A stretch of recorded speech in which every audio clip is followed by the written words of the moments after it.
राजस्थान के एक छोटे से गांव में मोहनलाल अपने दो बच्चों के साथ रहते थे। बड़ा बेटा राघव और छोटी बेटी काव्या।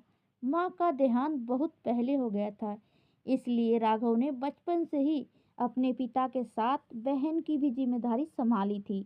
राघव स्कूल से आते ही सबसे पहले काव्या का हाल पूछता, कभी उसके बाल में चोटी बनाता तो कभी उसे पढ़ाता। गांव वाले कहते ये भाई नहीं दूसरा पिता है। काव्या भी अपने भाई को भगवान से कम नहीं मानती थी। जैसे जैसे समय बीतता गया राघव की पढ़ाई छूट गई क्योंकि घर की जिम्मेदारी बढ़ गई। उसने अपने पिता की मदद के लिए काम शुरू कर दिया, जबकि काव्या पढ़ाई में बहुत तेज थी। काव्या शहर में पढ़ना चाहती थी, लेकिन खर्च बड़ा था। राघव ने बिना किसी से कहे अपनी जमीन गिरवी रख दी ताकि बहन पढ़ सके। कॉलेज में काव्या को नए दोस्त मिले। शहर की चकाचौंध में वो धीरे धीरे बदलने लगी। वह भाई से कम बातें करने लगी।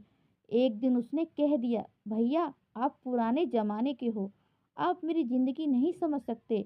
ये बात राघव के दिल में तीर की तरह लगी, लेकिन उसने कुछ नहीं कहा। एक दिन काव्या को पता चला कि उसकी पढ़ाई के लिए राघव ने अपनी जमीन गिरवी रख दी। ये सुनकर उसके तो पैरों तले जमीन खिसक गई। उसे एहसास हुआ कि जिन सपनों को वो अपना समझ रही थी, उनके पीछे उसके भाई का त्याग है। इस बीच पिता गंभीर बीमारी से पीड़ित हो गए।